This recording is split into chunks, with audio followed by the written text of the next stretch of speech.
મહેસાણા જિલ્લામાં યુજીવીસીએલના CSR fund દ્વારા civil હોસ્પિટલમાં વિવિધ સાધનોની ફાળવણી કરવામાં આવી છે. નાગરિકો માટે 42 લાખના ખર્ચે સોનોગ્રાફી મશીન, બેબી વોર્મર તેમજ એનેસ્થેશિયા અને ટ્રોલી મશીન ફાળવવામાં આવ્યા છે. સિવિલ સુપ્રિન્ટેન્ડન્ટ ડોક્ટર ગોપીબેન પટેલે જણાવ્યું હતું કે આ નવા મશીનોના કારણે અમારી આરોગ્ય સેવાઓમાં ઉમેરો થશે અને હવે દર્દીઓને બહાર નહીં જવું પડે. લોકાર્પણ કાર્યક્રમમાં ધારાસભ્ય મુકેશ પટેલ તેમજ યુજીવીસીએલના કંપની સેક્રેટરી MM જોશી ઉપસ્થિત રહ્યા હતા. આ મહેસાણા સિવિલ હોસ્પિટલની અંદર લગભગ 700 કરોડના ખર્ચે નવી હોસ્પિટલનું બિલ્ડિંગ નિર્માણ ચાલી રહ્યું છે.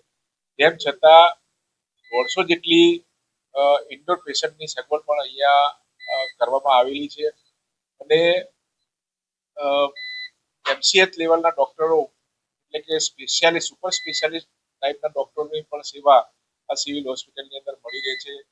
આખા ગુજરાતની અંદર આ Mehsana district civil hospital number 1 તરીકે સેવા આપશે.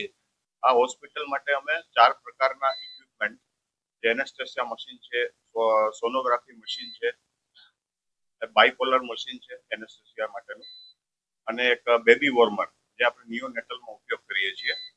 આ 4 ઇક્વિપમેન્ટ અમે યુજીવીસીએલ તરફથી CSR ફંડમાંથી અમે અમારી કમિટીમાં પ્રોજેક્ટ પાસ કર્યો. એ મુજબ અમે પ્રોક્યોરમેન્ટ અમે કર્યું છે યુજીવીસીએલમાં, અને આજે અમે 7મી માર્ચે આ સિવિલ હોસ્પિટલ જનરલમાં અમે આપી રહ્યા છે.